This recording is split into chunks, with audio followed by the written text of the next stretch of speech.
The nature of man is complicated, and very much of what actually goes on within the human being remains more or less beneath the threshold of consciousness, merely sending its effects up into consciousness. True self-knowledge cannot be won without first obtaining insight into the working of the subconscious, weaving below the surface in the impulses of soul. These, it could be said, move in the depths of the ocean of consciousness and come to the surface only in the wake of the waves they create. Ordinary consciousness can perceive only the waves that rise to the surface, and on the whole one is not capable of understanding their significance, so true self-knowledge is not possible. Merely pondering on what is washed up into consciousness does not lead to self-knowledge, for things in the depths of the soul often differ greatly from what they become in ordinary everyday consciousness. Today we shall look a little into this nature of man in order to gain, from this point of view, an idea of how the subconscious soul impulses in the human being really work. In this field we can, of course, to a greater or lesser extent, speak only in pictures. But if you bring together much of what we have hitherto discussed within our anthroposophical movement, you will be able to understand the realities that want to speak through the pictures.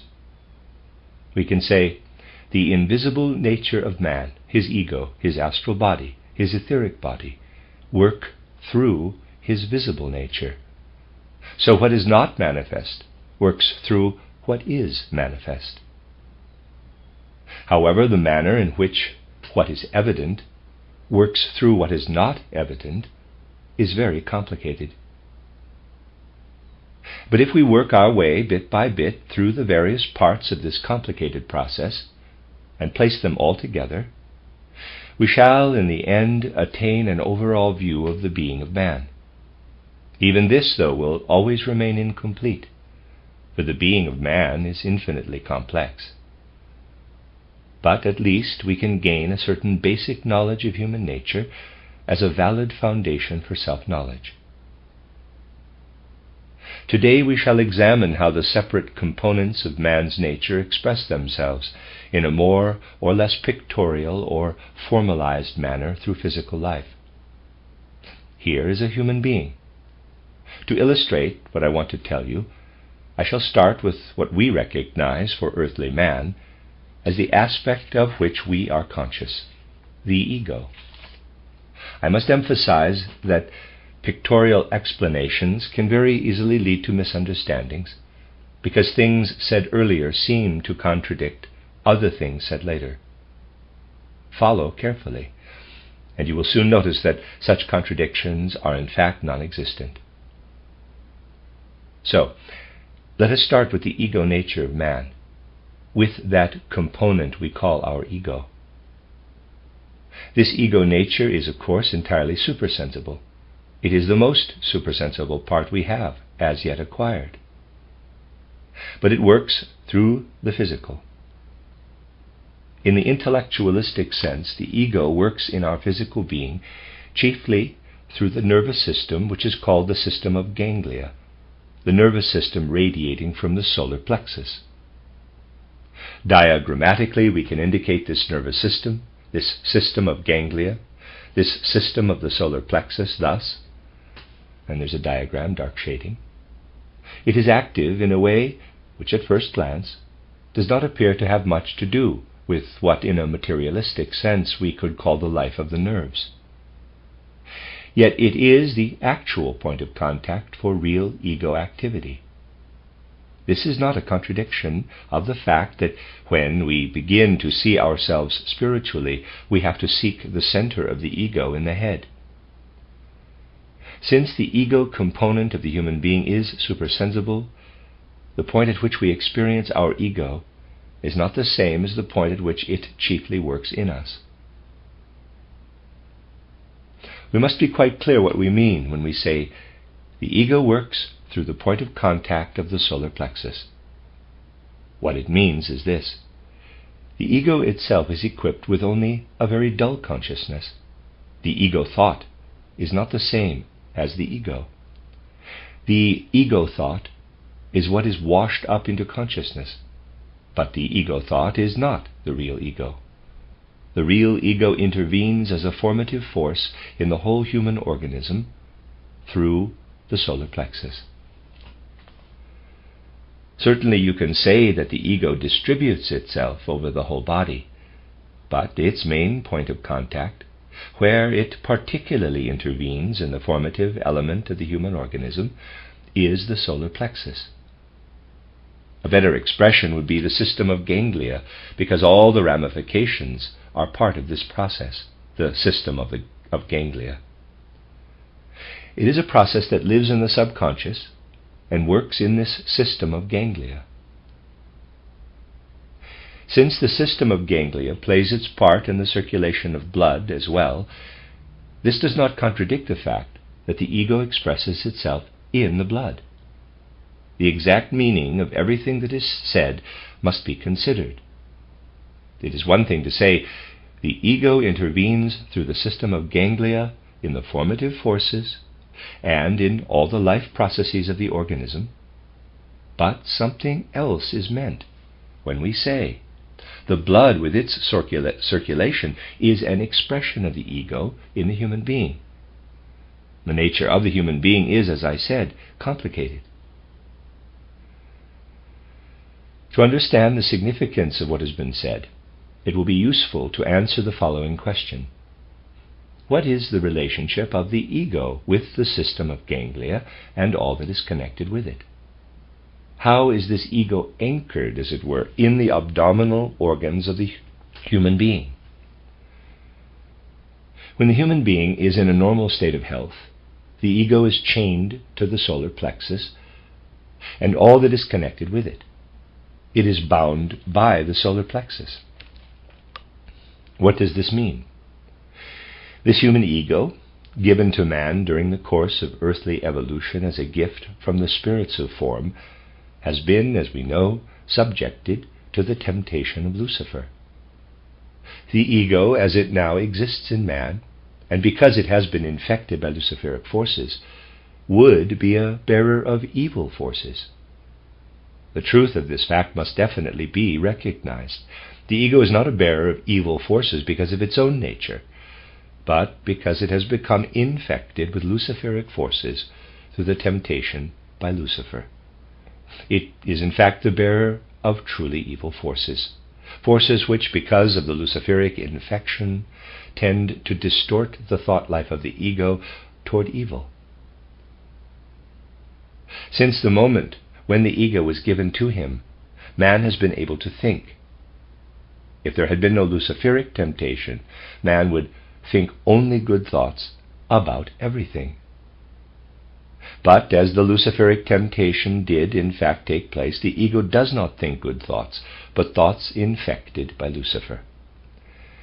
This is a fact of earthly evolution. The ego is malicious and dastardly. It thinks only of showing itself in a good light and consigning everything else to the shadow. It is infected with all kinds of egoisms. This is how it is, because it is infected by Lucifer. Now the system of ganglia, the solar plexus, is something in man that has come over from the moon incarnation of the earth. It is a kind of house for the ego. The ego fits into it in a certain way. In fact, it can be held a prisoner there. So, we have the following state of affairs. Because of its Luciferic infection, the ego tends all the time to behave in a dastardly, lying manner and place itself in the light while consigning everything else to the shade. But it is held prisoner by the nervous system of the abdomen. There it has to behave itself. By means of the nervous system of the abdomen, the properly progressing forces, which have come to us from ancient Saturn, Sun, and Moon, compel the ego not to be a demon in the bad sense of the word. So the manner in which we bear our ego within us is to have it bound by the organs of the abdomen. Assume now that these abdominal organs are unhealthy in some way, or not in a normal state. Not to be in a normal state means not to want to take in fully what fits into them spiritually, what spiritually belongs to them. The ego can be somewhat freer in its activity if the abdominal organs are not quite healthy.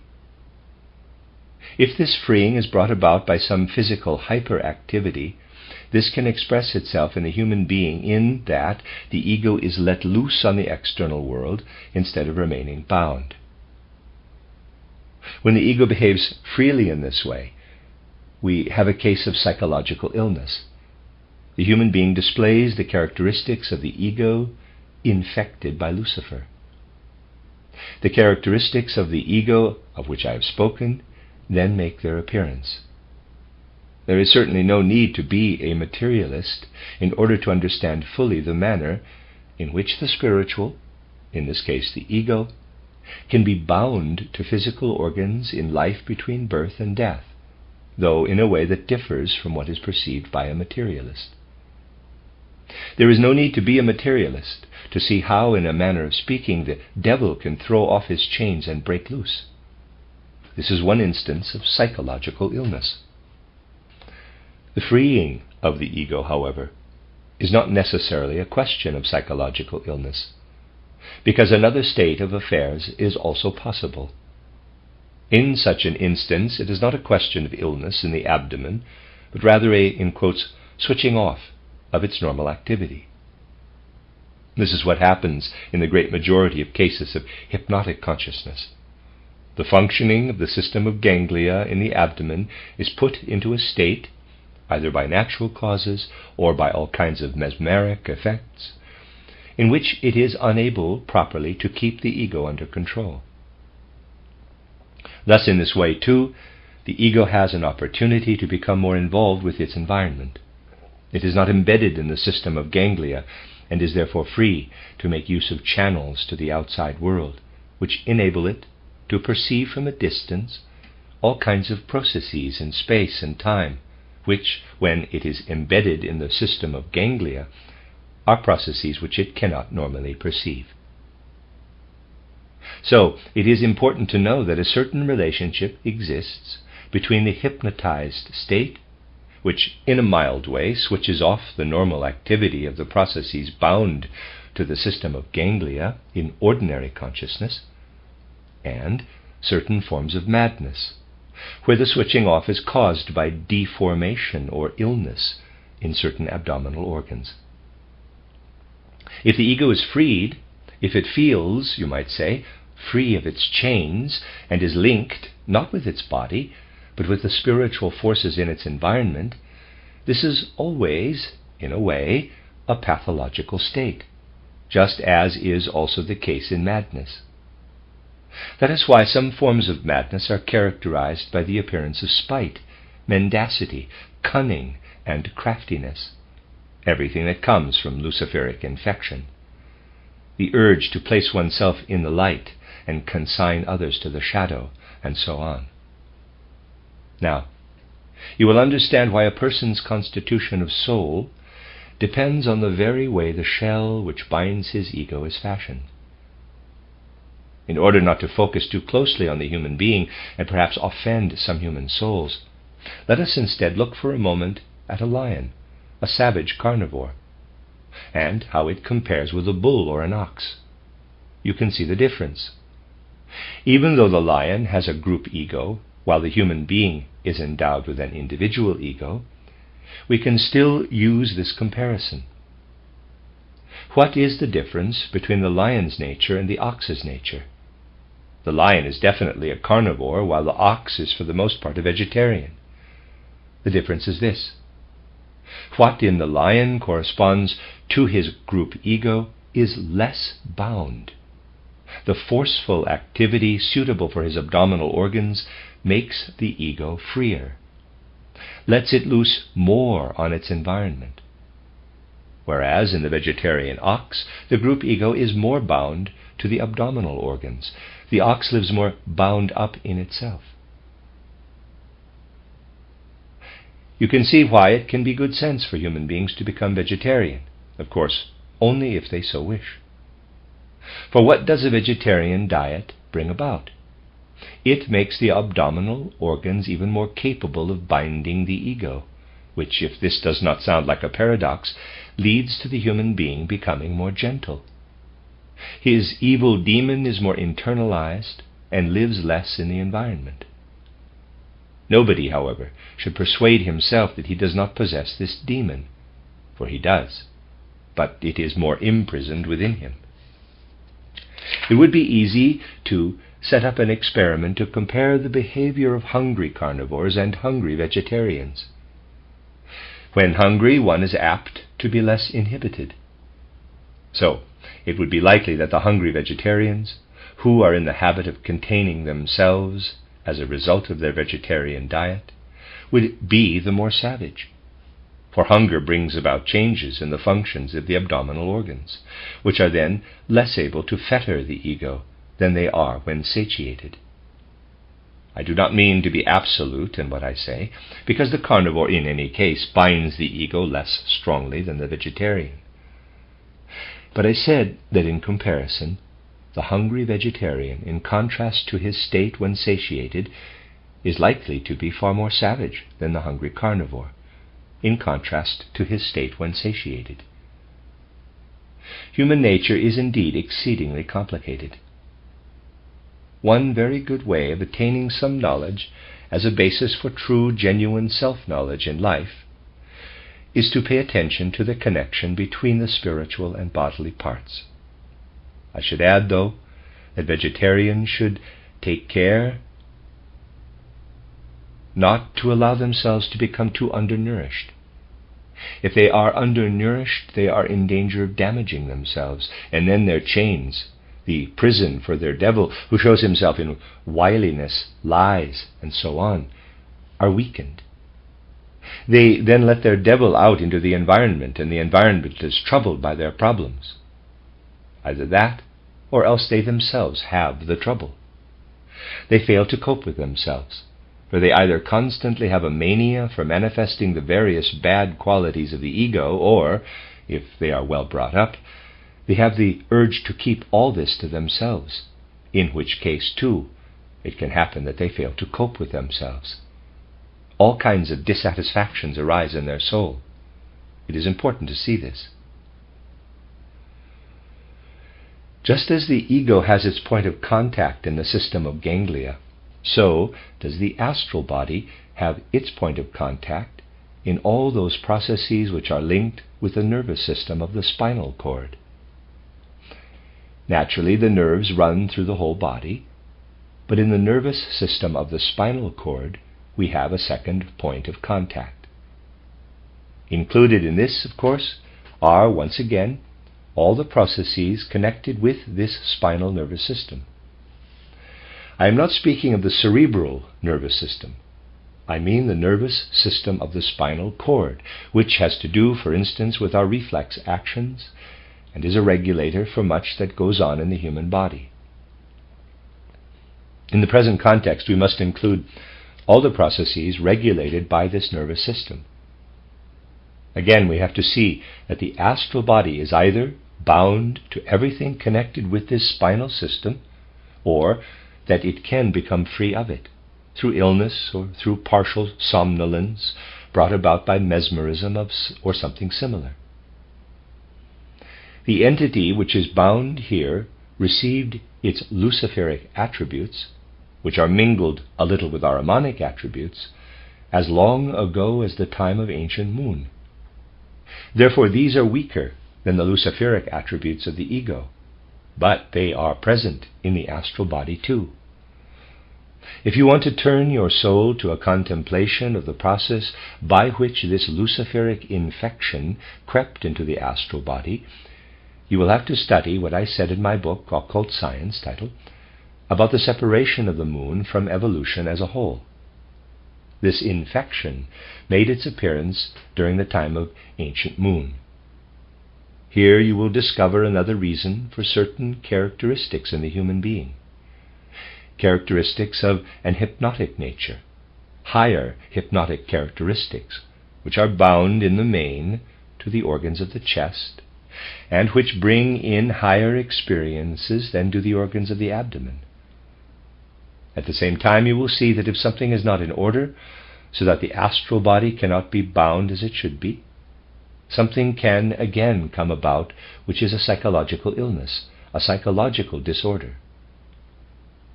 Just as the ego can be released, causing signs of madness, so also can the astral body be released, which again leads to signs of madness. When the ego is released, this leads, as I have said, to characteristics such as spite, cunning, wiliness, fraudulence, giving prominence to oneself and putting everything else in the shade, and so on. When the astral body is released, this leads to volatility of ideas and lack of cohesive thought, manic states on the one hand, or on the other to withdrawal, depression, hypochondria. Again, these conditions could be brought about by hypnotic or mesmeric intervention, but in this case the organs are not ill, but have had their normal physical function suppressed by the intervention of a hypnotist or mesmerist. There is much in our human nature which must be held in check, for in a way we do belong to the devil. We are at least partially decent human beings solely because the devils in us are held in check by the divine spiritual forces which have developed in the proper way through the periods of ancient Saturn, Sun, and Moon. Because of the various temptations, we do not possess all that great an aptitude for decency. A good many bad dispositions and moods of soul life are the result of meeting with the demon in us. The appearance of the demonic element comes about because what is bound can become unbound. We shall speak on another occasion about what it is in the life between death and a new birth that binds those aspects that are bound by our physical body now during life between birth and death. You will agree that we owe a great debt of gratitude to the cosmic order, that here between birth and death we possess our physical organism, for without it we would have no prison for our higher components. When these higher components are set free, after we have laid aside our physical body, different conditions come into operation, which we will discuss another time. Suffice it to say that the higher components still retain some fetters even then. Now, just as the astral body is bound in this way by the system of the spinal cord and all the processes of organic life connected with it, so is the etheric body bound by the cerebral system and everything that belongs to it. Therefore, the etheric body has its point of contact by means of the cerebral system. Similar things could be said here too. In our head there is a prison for our etheric body. Madness or hypnotic conditions come into operation if the body is not quite well, and the etheric body is let loose. Left to itself, that is not enclosed in the prison of the head, the etheric body has the tendency to reproduce itself, thus becoming a stranger to itself and spilling over into the world, carrying its life into other things. This is a description of the conditions that come about if the prison warder releases the etheric body. So we have three possibilities for psychological illness, and also three possibilities of escaping from the physical body. These three possibilities must definitely be taken into consideration, but of course in quite a different way, when a person is to become free of his physical body through initiation. What we have been speaking about is a freeing brought about by illness, when the organs of the physical body do not remain healthy and are then incapable of containing the higher components. Somnolence of the brain would result if brain activity were damped down. The etheric body would be freed and a somnolent condition would take over. But when the brain is defective, the prison can no longer hold the prisoner, that is, the etheric body, which then embarks on its own adventures, endeavoring to live and create its own disordered, muddled life by opening out into the world. So you see clearly that psychological illnesses are, in the main, caused by a kind of freeing from the physical basis to which the various higher components of man belong during life between birth and death. The etheric body, when it is freed, has mainly ahrimanic characteristics. Envy, jealousy, avarice, and similar states will be pathologically exaggerated, always in connection with a kind of spreading into the environment, a kind of letting oneself go. Try to understand it like this. The only point of attraction for the ego is, more or less, the system of ganglia and whatever is connected with it. The astral body's point of contact is with the spinal system, but together with the system of ganglia, and the etheric body is linked with the cerebral system, but jointly with both the spinal system and the system of ganglia. So from this point of view, the system of ganglia also has to do with the brain, for instance, insofar as it serves all subconscious organic processes. If the system of ganglia brings about a process of illness which runs its course in the brain, then it could be the etheric body which is freed, even though the root cause lies in the system of ganglia. You see how very complicated things are. Psychiatry today has as yet no means of distinguishing between these three forms of soul sickness.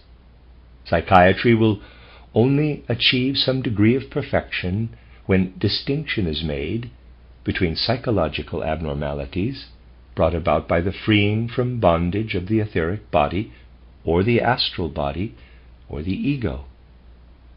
Then there will be a really significant way of distinguishing between and assessing the various symptoms of psychological abnormality, and it will be important to assess them in this way. You see from all this how self-knowledge can only be built up on a penetrating view of the complicated nature of the human being. Knowledge can certainly have disagreeable sides to it.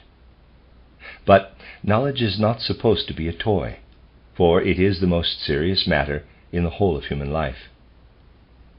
Someone who knows everything there is to know about human nature, if he is even only somewhat inclined to understand it in a way which is not egoistic, if he is inclined to think and feel about it in an objective way, can have in this knowledge an important healing factor at his disposal. One might be too weak to use this healing factor, but this knowledge is an important healing factor. It cannot be gained by remaining in one's subjective nature. It cannot be gained by failing to extricate oneself from this. This is a great problem for a movement such as ours. On the one hand, it is necessary to strive earnestly for the highest knowledge. But on the other hand, not everybody who decides to join such a movement is inclined to accept such knowledge with total objectivity and with full earnestness. Such knowledge brings health to personal life only if one is not constantly busy reflecting upon one's own personality, if one is not constantly wondering, how do I feel? What is going on in me? How am I getting on in the world? What is living in my soul? And so on. It brings healing only if we free ourselves from all that and concern ourselves instead with the affairs of mankind as a whole, matters which concern every human being. Difficulty arises only if one wants to concentrate on oneself, if one cannot get away from oneself. The more one is capable of turning away from oneself and toward all that concerns people in the world in general, the more can knowledge become a healing factor. How glad I would be if only you would believe this. A movement like ours gives plenty of opportunity for observing the very opposite of what I have been saying. It is, of course, natural and justified that people who cannot easily get away from themselves should turn to our movement for comfort and hope and confidence. But if they do not honestly strive to get away from themselves, if they continue to concern themselves with their own head and their own heart, not to mention whatever else very many people in our movement are concerned with, then knowledge cannot become for them what in truth it is. It is possible to be interested in knowledge in such a way that it becomes not only a personal but also a general human affair. The more personal considerations are involved, the more one is distracted from what is healing in all the knowledge about the deeper aspects of the world. From the points of view we have now reached, we must endeavor to gain clarity about how certain impulses in human nature are connected with the freeing of the soul and spiritual element, either in states brought about by hypnosis or mesmerism, or in madness. A process of freeing is always connected with a merging into the spiritual element. But this is in turn bound up with a certain feeling of voluptuousness, with real voluptuousness, both direct and indirect. For whatever has become free, be it the etheric or astral body or the ego, in a way pours itself into the spiritual world. And this pouring forth is definitely connected with inner feelings of bliss. Somebody with a psychological abnormality gains a certain satisfaction from his abnormal soul activity, and is therefore loath to depart from it. In every age, those who have concerned themselves with the healing of psychological abnormalities have reported the following experience. When doctors have found a way of healing their patients, it happens that, as the moment of health approaches, the patient senses that he can no longer freely merge with his spiritual environment, and that he has lost a certain feeling of voluptuous bliss. So he begins to hate the doctor who has taken this from him. Usually those who are not psychologically ill are grateful to their doctor when he heals them. But efforts expended on the psychologically ill are met with the opposite. You will find this documented in the appropriate literature. Doctors have frequently found that when a cure is effected, or even only an attempt is made to overcome the sickness, the patient begins to find his doctor abhorrent, because he is taking away what the patient really wants, especially in his subconscious, even if he would consciously deny this. Such things lead us deep into the mystery of the human being's soul nature. We then also understand that the ego, or the etheric, or the astral body, after endeavoring to work with the help of their physical tools, if they then become free, yet are still strong and imbued with the forms they had within their physical tools. Let me read this again. Such things lead us deep into the mystery of the human being's soul nature. We then also understand that the ego, or the etheric, or the astral body, after endeavoring to work with the help of their physical tools, if they then become free, yet are still strong and imbued with the forms they had within their physical tools, can more easily unfold certain forces than was possible for them within the diseased organs. That is why people with periodic illnesses, for there are cyclic, periodic abnormalities of the soul, when they once again leave their organism, often feel that they have capacities which they do not otherwise possess. This gives them great satisfaction, and when they then return to their physical body, a certain awareness of what they have experienced remains with them. They can sometimes be very clear about themselves and what has happened. During the first half of the 19th century, a well-known physician, Willis, cured someone suffering from madness. That is, he brought him to a point at which he was once more capable of thinking sensibly about himself. And this person, who was intelligent, wrote a kind of review of his madness. If you take into account what I have just said, you will well understand what this intelligent individual wrote. His illness involved the freeing of all three higher components. He wrote, quote, "I expected my fits of insanity with impatience, with bliss," close quote. Remember, he awaited the moment of leaving his body with impatience, because he knew he would then enjoy a kind of bliss. Quote, "Everything appeared easy to me. No obstacles presented themselves, either in theory or practice. My memory acquired all of a sudden a singular degree of perfection." Close quote. Someone who understands these things can tell from this that the patient must otherwise have suffered from severe constipation, that is, an abdominal condition, which led to a dulling of his memory. As soon as his ego tore itself free, his memory was again intact. Quote, "Long passages of Latin authors occurred to my mind. In general, I have great difficulty in finding rhythmical terminations, but then I could write verses with as great facility as prose." Close quote. You see how exactly the patient described himself, and it is understandable that in a certain way he endeavored to induce the abnormal state. This cannot actually be done, of course, but he was glad when it came, for it brought him voluptuous enjoyment. This is the main difficulty in the case of psychological abnormalities, for, subjectively, the patients have to be led from a happy to an unhappy state of mind, and so they are truly downcast about it. In their ordinary consciousness, this is different, of course, but in their subconscious, they are downcast if they are cured. Of course, they go to the doctor and say they want to be cured, but subconsciously they do not, in reality, want to be cured. This is the difficulty. The freed component or components resist with all their might being torn away from the bliss they enter when they are freed. You see how, by looking at things in this way, we do justice to the material foundation of our physical existence, and yet we do not become materialists. Take a person who is stupid to a greater degree than is apparent in external life. There are such people. Well, stupidity is only one stage on the way to a certain abnormality of soul, namely imbecility.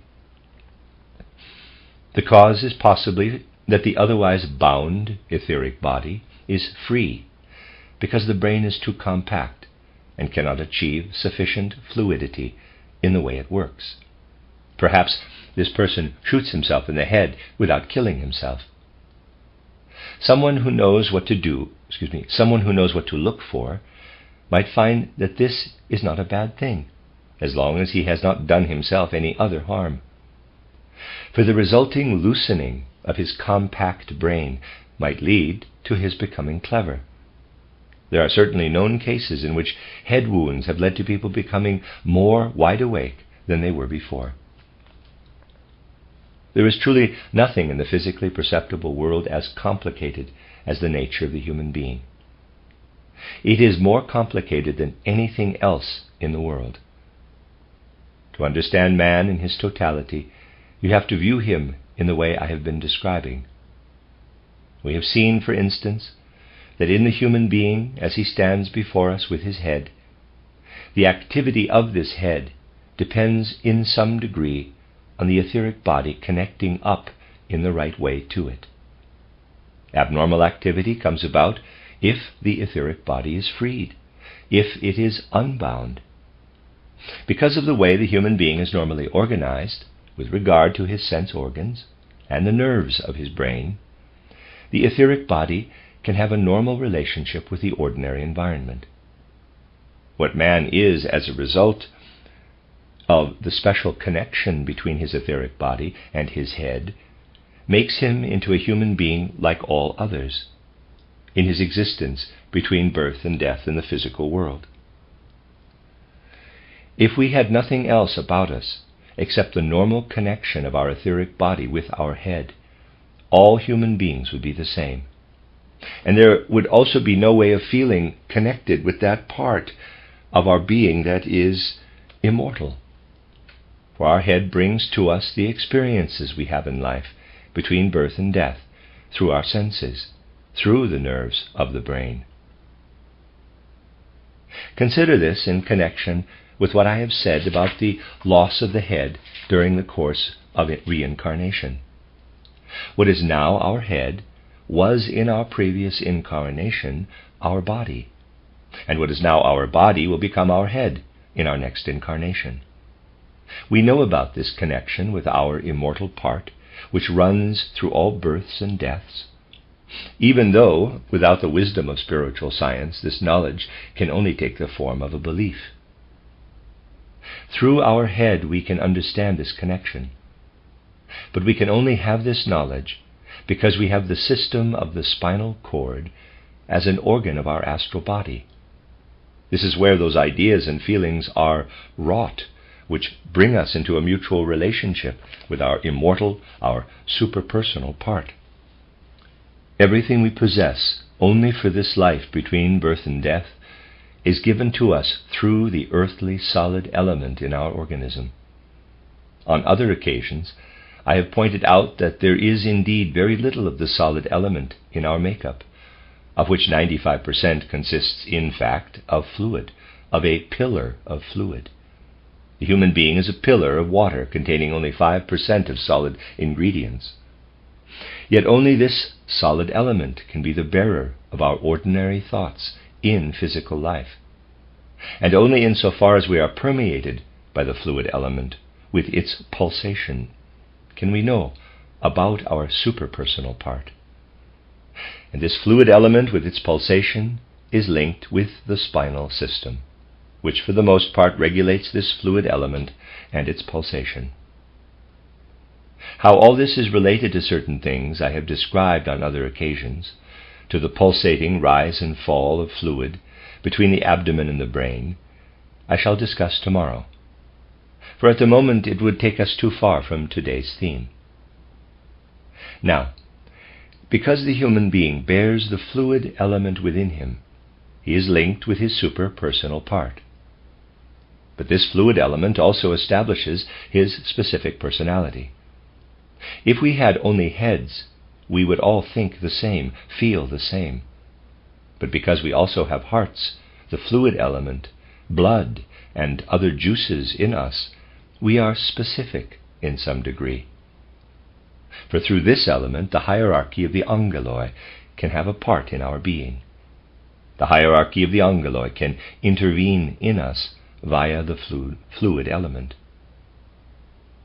A third possibility for intervening in our being is given because even with the normal working together of the higher components with the system of ganglia, it is possible for the airy element and everything connected with it to have an effect on us. This happens in the process of breathing. It is very complicated, and it varies depending on where we breathe, on how much oxygen, how much humidity, how much sun warmth is in the air, and so on.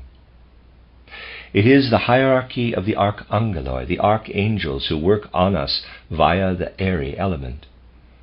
And everything that works in us from the hierarchy of the archangeloi, both those who have progressed normally and those who are retarded, works via the system of ganglia. Also, this is the route by which the folk spirits work, for they belong to the hierarchy of the archangeloi. The work done by the folk spirits in the human being takes its effect through the organs which are connected with the system of ganglia. This is why nationality is something so far removed from consciousness, something that works in such a demonic way. And for the reasons I have pointed out, it is linked so strongly with everything to do with locality. For the locality, the local climate, is far more closely connected with the working of the hierarchy of the archangeloi than one might imagine. Climate is nothing other than what works on the human being via the air. So you see that by discussing the system of ganglia, one is indicating how the impulses of all that belongs to the folk soul work in man's unconscious.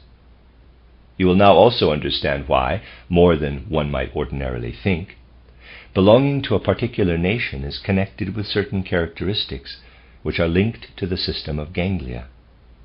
More than one might think, the problem of nationality has to be seen in relation to the problem of sexuality. Belonging to a nation has the same organic foundation, the system of Ganglia, as the sexual element. Quite externally, you can understand this when you remember that you belong to a nation by birth. That is, your body develops inside that of a mother who belongs to a particular nation. This of itself creates a link. So you see what subterranean soul foundations connect the problem of nationality with the problem of sexuality. That is why these two impulses in life manifest in such related ways. If your eyes are open to life, you will see a tremendous amount of similarity between the way people behave in an erotic sense and the way they show their connection to their nationality. I am not speaking either for or against either of these things, but the facts are as I have described them. Arousal of a nationalistic kind, which works particularly strongly in the unconscious if it is not brought up into the ego consciousness by making it a question of karma, as I described the other day, is very similar to sexual arousal. It is no good glossing over these things by making out that the emotional illusions and longings of national feeling are noble, while sexual feelings are rather less so. The facts are as I have described them to you. From all this you will see that a good amount of agreement can be reached amongst people in matters of the head, for in the head everyone is the same. If we consisted of heads only, we would understand one another famously. It is peculiar to say, if we consisted of heads only. But when life has brought one together with all kinds of people, one grows accustomed to speaking in paradoxes such as this. In parenthesis, let me tell you that I once met quite an important Austrian poet who also entertained philosophical thoughts and was terribly worried about the way human beings were growing ever more and more intellectual. He said, "People are growing more and more intellectual, so in the end the rest of their body will waste away, and there will be nothing left but walking heads." He was quite serious. If, as I said, we were heads, it would be easy for us to reach an understanding about all kinds of things. It is less easy to reach an understanding about matters which have to be comprehended via the tool of the spinal system. That is why people are embattled with regard to their view of the world, their religion, and everything else they connect with what is superpersonal. And there is no doubt at all that today they are embattled also with regard to everything for which the system of Ganglia is the organ. By this I do not mean the external war. I mean the war that speaks in the language of hate against hate. For the external war need not necessarily have anything to do with all that is unfolding in such a terrible way in the form of hate against hate. It is essential for people to become conscious of these things. Only if people can come to understand the nature of the human being will it be possible to find a way out of that chaos into which mankind has entered. Tomorrow we shall speak more about this chaos. But we must be clear about one thing. The knowledge and understanding we gain about the complicated nature of the human being must be filled with a mood that I described just now as an impersonal mood. So far I have only described harmless personal moods, such as those in people who cannot cope with themselves, who go on and on about their heart or one thing and another. But in the world at large we meet with less harmless moods, either personal or belonging to the egoism of a whole group. Occult knowledge is not always applied in a selfless manner, as you saw during our considerations over the past few weeks. We can certainly look more deeply into the impulses at work in human history if we have an understanding of the complexity of human nature. For what we can come to know with regard to the individual is connected in turn with all that happens between people, both on a one-to-one basis and also between the different groupings that come about during human evolution. Now, I I told you that occult knowledge was used by certain secret brotherhoods in order to give a turn to events which would serve not general human aims, but the egoistic aims of a particular group. I told you that certain secret brotherhoods entertained views about how Europe ought to be structured and how they could influence that structuring. Today I want to add to what has already been made plain, something that has not yet been mentioned. I do this because it seems to me to be a good thing, that once at least, in however small a circle, something is said which will certainly be made known in the future, just as the division of Austria has been made known in the note from the Entente to President Wilson. Those who knew about these things could have sketched the division of Austria as long ago as the 90s. I do not want to go back any further, on the basis of the maps I have already mentioned. Whatever is made publicly known is only a fragment. It flows into external exoteric affairs at a time when it is considered to be useful, but the rest, meanwhile, is held back. Truly, I say what I am now going to tell you not from the slightest political or inflammatory motive, but solely in order to let you have the facts. They do exist in the world. I am truly very far from wanting to worry anyone or persuade anyone to believe anything in particular or be anxious about anything, for I am concerned only with knowledge. So let me sketch approximately part of the future map of Europe as it was worked out in those secret brotherhoods. So as not to take too long, my sketch will only be approximate. As I said, this is the form which such secret societies thought Europe should take at some point in the future, and the lecturer draws something. First, they turned their attention to the Southern European Balkan Confederation. This was to be a kind of bulwark against Russianism. Obviously, in the West, Russianism was considered to be the opposite pole. Definitely not something with which to remain linked forever, but something against which there would always be a need to fight. Since the intention was to weld together the present kingdom of Italy with the Balkan Slavs, and the southern Slavs at present belonging to Austria, this confederation would comprise a large part of the Apennine Peninsula, the Italian-speaking part of Switzerland, the southern part of Austria, Croatia, Slavonia, and Dalmatia. To this, the northern part of Greece would be added. The confederation would also include Hungary and the Danube estuary. This would be the Balkan Confederation. Next to this eastward would be everything belonging to Russia in the wider sense.